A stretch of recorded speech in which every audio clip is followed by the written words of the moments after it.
Hey guys, welcome back. Thought we would do something different today for our Storytime series. 23 years ago, about 3 years after Trina and I were married, we decided to do a video documenting an old barn that once was on our farm.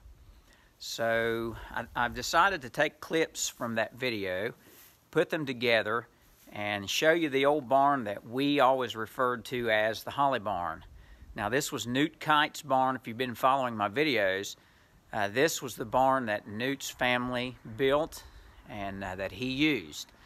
So we wanted to document this barn because at that time in 1996 it was in very bad shape. It was dangerous to be in and be around for cattle or people alike. Things were done to that barn that weakened it years and years ago structurally.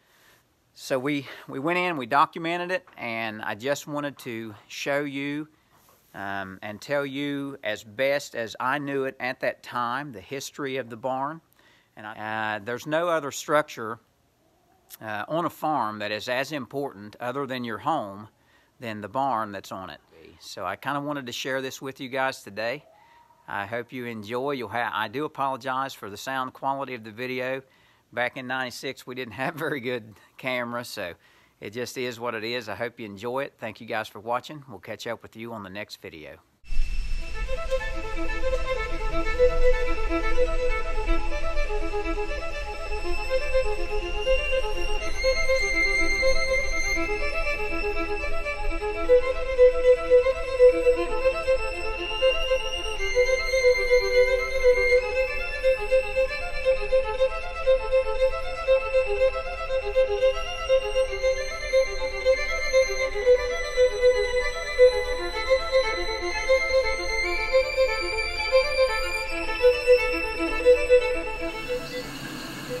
This is where it all began, probably 150 to 200 years ago.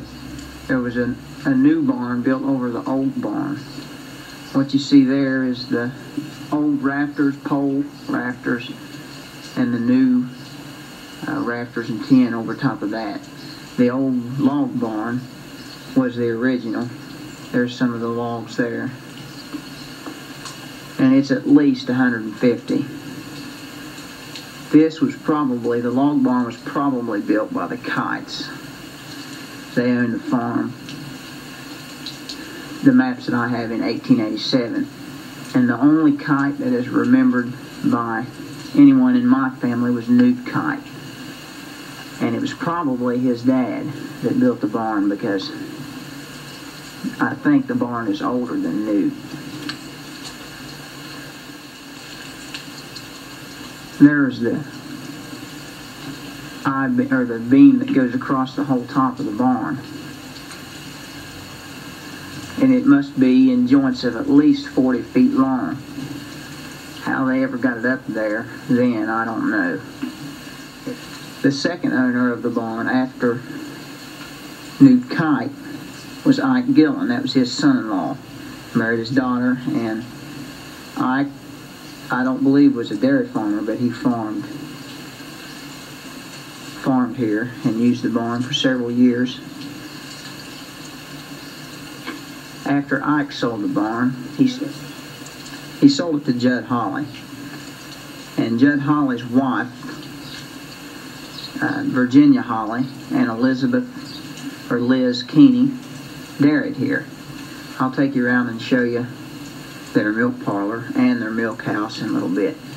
This just gives you an idea of the inner log barn. There's the rail where they brought the hay in, loose hay.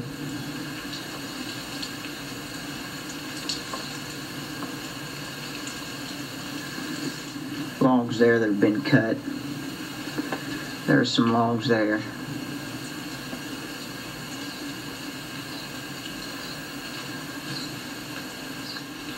There's lots of stories about Newt Kite, but they have to be censored. I can't tell them on this tape.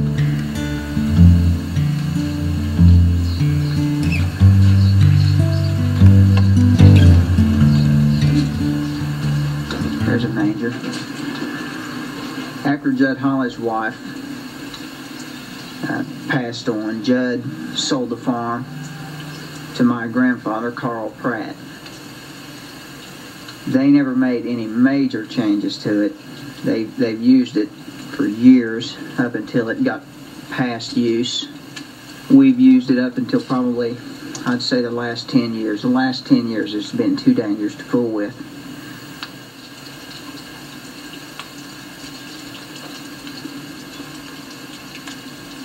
John Pratt owns it now. Okay, we're in the room now that what is in front of what used to be the milk parlor for Virginia and Liz Keeney, Virginia Holly. And this, I don't know what they use it for, probably hay and feed, because these doors here are hinged, and they would let those doors down in front of the cows after they fed them. This is the manger where the cows ate.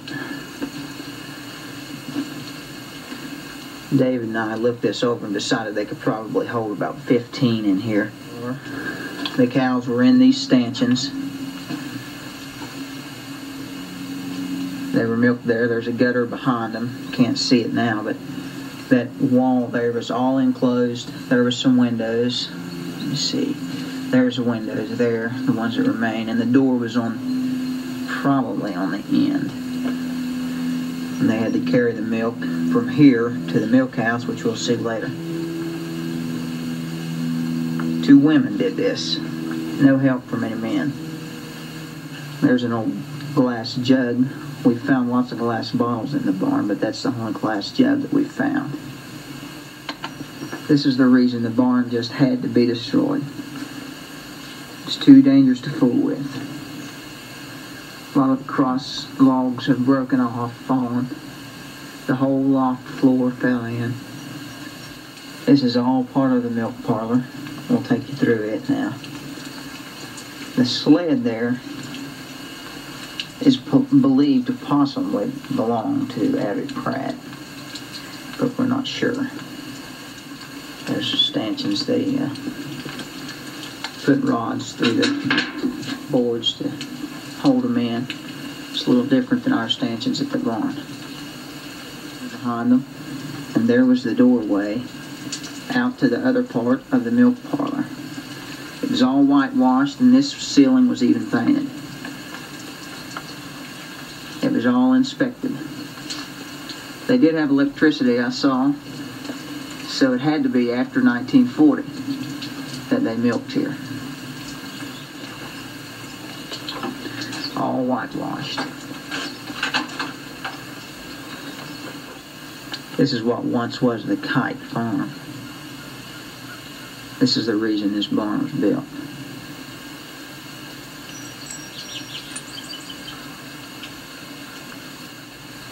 This is where they took the loose hay in, to the hay loft.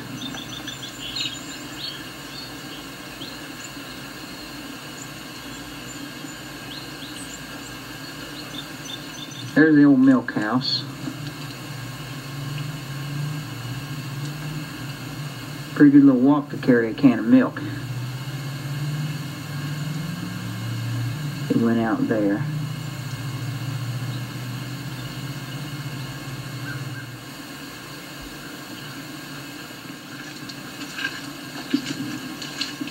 All the brush laying around is off of an old sugar maple tree that stood right here to the side of the barn. Of course, for as long as anyone can remember, probably as long as the barn's been here. It was right here under the shade of that sugar maple that one of the stories is told about Newt Kite. He was sitting under the shade there against the barn.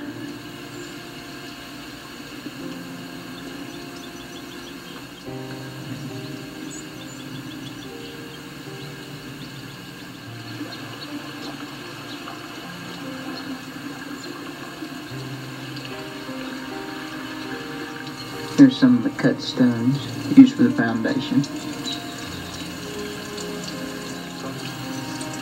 A lot of hard work in building this barn.